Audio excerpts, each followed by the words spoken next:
Hello guys, welcome back again sa ating YouTube channel, no, The Action Man. Una sa lahat, mega love shoutout po sa lahat ng mga kakamping at sa mga hindi man mga kakamping. Kung interesado ka sa bidyong ito, patapusin mo na hanggang dulo at huwag nyo nang kalimutan na i-like at i-share ang ating video para malaman naman ng ilan sa ating mga kababayan na nagtutulog-tulugan sa katotohanan.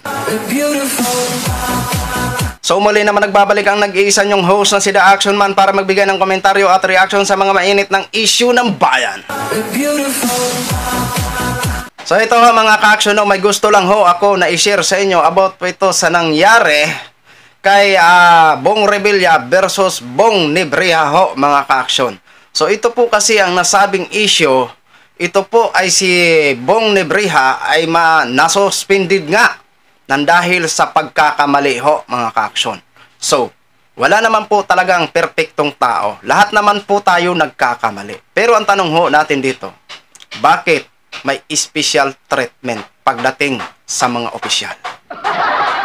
Ang issue na to ay nag-ugat dahil may dumaan na private vehicle sa isang busway or bus lane. At doon na nga ho nabanggit ang pangalan ni Senador Bong Revilla. Bago ho tayo magtuloy-tuloy, pakinggan muna natin at panoorin ang pangyayari bago natin isa-isahin. Suspendido si MMDA Special Operations Chief Bong Nebria matapos banggitin si Senador Bong Revilla kaugnay ng isang convoy na dumaan sa EDSA busway. Itinanggi ng senador ang alegasyon dahil nasa Cavite raw siya at wala sa EDSA na mangyari ang umano'y paninita. Nakatutok sina Mark Salazar at Jonathan Andan. Ng tropa ko, sir. Yes, So sir. based on hearsay, Sir, wawasakin mo yung sir, senador. I have no intention. Papat, Mainit ang bungad ng harapang Senador Bong Revilla at Bong Nebria ng MMDA sa Senado kanina. Pumutok kasi kaninang umaga ang balitang sinita ng MMDA nang dumaan sa EDSA busway ang sasakyang lulandi umano sa Senador Revilla. Pero pagdating sa Senado, inamin ni Nebria na nagkamali sila at hindi talaga si Revilla ang sakay ng sasakyang sinita nila na dumaan sa EDSA busway. Sir, yun, tapos yung ganyan VIP treatment, sasabihin pipiliin, ile-let go mo, dapat tinikitan mo. yes, sir, that's my fault. Di ba? Bakit mo binanggit yung pangalan ko Sir, sa media? yun po, nakakaradyo Sana po ako. bine-verify niyo muna. Sir, that's Hindi, what I binanggit did. mo sa radio eh. That's what I, sir, di po ako Narinig ko yun. in-interview na sinabi ko po na nandun kayo. Wala po akong binanggit na gano'n. Just that, nandun po ako, na nagraradyo po ako, narinig po nila. Sabi ni Nebria, hindi niya personal na nakita kung sino ang sakay ng sinasabing sasakyan ng senador dahil malayo siya rito. Niradyo lang daw ito sa kanya ng kanilang enforcer. Tao lang po tayo. Lahat po tayo nagkakamali. Eh ngayon, kung nagkamali po yung enforcer ko, kung nagkamali siya, ako na po ang sasagot nun.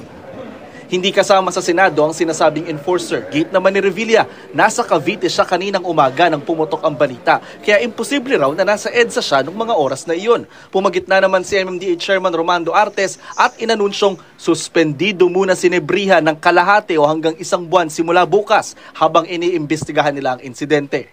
Ang pagkakamali po ni Colonel Bong, sinabi niya na kung naandyan si Senator Revilla, huwag mo nang tikitan, patakbuhin na. Unfortunately, may media pong katabi si Colonel Bong na narinig yun. Na yun po yung nag-spread. Tinetrace na raw ng MMDA kung sino talaga ang may-ari ng sinitang sasakyan na may protocol plate at kung bakit nadawit ang pangalan ni Senator Revilla. Sinisilip na raw nila ang mga hawak nilang CCTV footages at pag nakilala nila ito, ire-report nila sa LTO para ma-issuehan ng show cause order at mapatawan ng parusa. Sa huli, tinanggap ni Revilla ang sorry ni Nebria. Again, pasensya na po. At Apology accepted. Salamat po. Salamat po. Thanks, sir. Hindi na rin daw itutuloy ni Senador Bong Revilla ang plano niyang ipa-recall ang budget ng MMDA. Hindi naman daw kasi kasalanan ng buong ahensya ang kasalanan ng iilang tauhan nito. Sa operasyon ng MMDA mula alas 6 hanggang alas 11 kaninang umaga, nakahuli ng 87 motorcycles at 68 na kotseng iligal na dumaan sa EDSA busway. Kabilang dyan ang sasakyang ito na may plakang 8 na protocol plate na pang-congressman. Base sa papeles ng sasakyan, nakarehistro ito sa isang Christopher Co. Makikita sa protocol plate na pang 17th Congress pa ito mula 2016 to 2019. Base sa talaan ng Kamara, may isang Christopher Co na kinatawan ng Ako Bicol Party List nung panahong iyon. Nang kuna namin ng pahayag si Co, sinabi niyang hindi raw sa kanya ang nasitang sasakyan. Hindi rin daw siya kailanman gumamit ng special plate kahit nung panahon ng kanyang panunungkulan sa Kamara. Sabi naman ng Office of the Secretary General ng House of Representatives, hindi daw sila nag-release or nag-authorize ng mga official plates para sa sasakyan ng mga congressmen.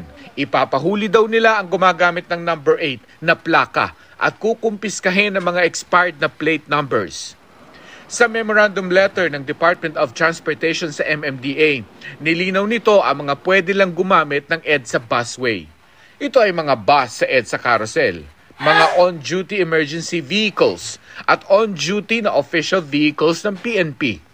Sa mga opisyal naman ng gobyerno, 5 lang ang pinapayagan, ang Pangulo, Vice Presidente, Senate President, Speaker of the House at Chief Justice.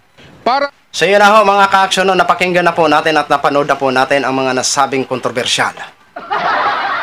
Okay, doon sa sinabi ni Bong Nebreha, sa naghingi siya ng sorry, tao lang tayo na nagkakamali.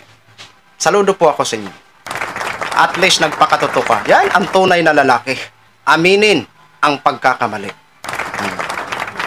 Pero bakit nagkaroon ng special treatment? Bago po ang lahat, doon muna tayo sa sinabi ni Senador Bong Revilla. Ang sabi ni Senador Bong Revilla, wawasakin mo ang Senado. Nagkamali lang po. Oo, sabihin na natin, maling-mali po ang ginawa ni Bong Nebreha, ni Colonel.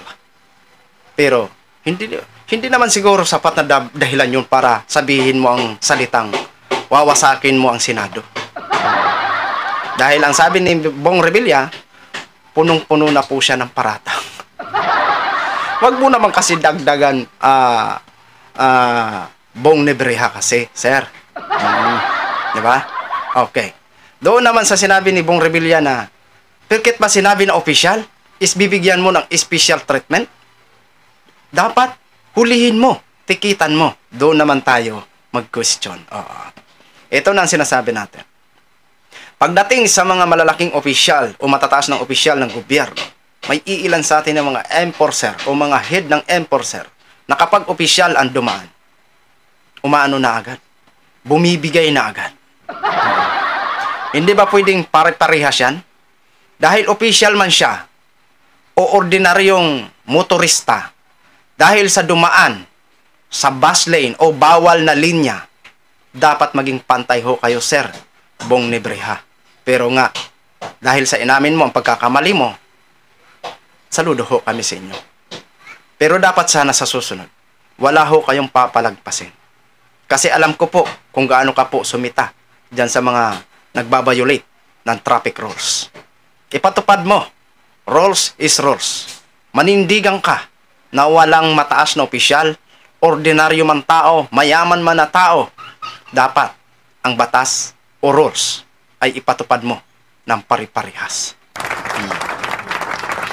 At doon sa sinabi mo kasi na iniradyo lang sa'yo ng enforcer at katabi mo ang media, sabi sang iyong hepe.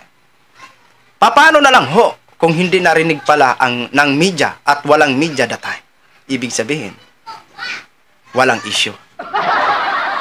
Dahil doon nag-trigger ng narinig ng media. At kung titingnan natin ang nasabing tinutukoy ni Bong Nebreha na enforcer, di ba?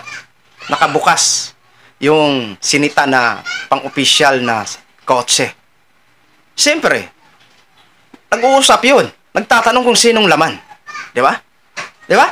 Mindset lang. Nagtatanong yun kung sinong laman. Kaya nabanggit ng enforcer dito kay Sir Bong Nebreha na siguro nakasakay doon si Senador Bong Revilla. At yun din ang binanggit ni Bong Nebreha. Nandiyan ba si Senador Bong Revilla? O sige, i-let go mo na yan.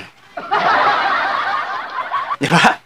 Kasi hindi naman yung sasabihin ng enforcer. Imposible naman kung nakita nyo sa last part, di ba? Binuksan pa ang bintana. Ano bang itatanong nun ng enforcer? Ano bang expected natin na itatanong ng enforcer doon? Di ba? kung hindi tatanungin kasi pang-official po yun ng sasakyan. Hindi ho natin sinisigurado.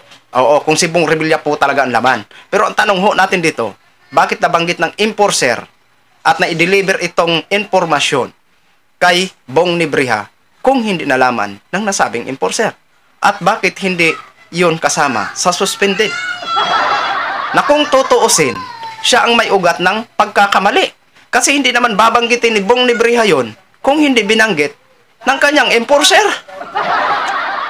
Oh, bakit si Bong Nebriha lang ang ang nasuspended? Dapat silang dalawa. Di ba, mga ka-aksyon? By the way, nagkapatawaran naman sila at inaccept naman ni Senador Bong Revilla. At siyempre, saludo din tayo. Ganon ang tunay na lalaki. Aminin ang mali, paninindigan na mali. Kasi ang mali ay hindi pwedeng itama. Di ba? So yun lang ho mga ka-action, mga kakamping login, share ko lang ho sa inyo. Maraming salamat sa ating mga viewers, Luzon, Visayas at Mindanao all over the world. Ako po ang inyong lingkod, si The Action Man. Have a good day, everyone. Beautiful.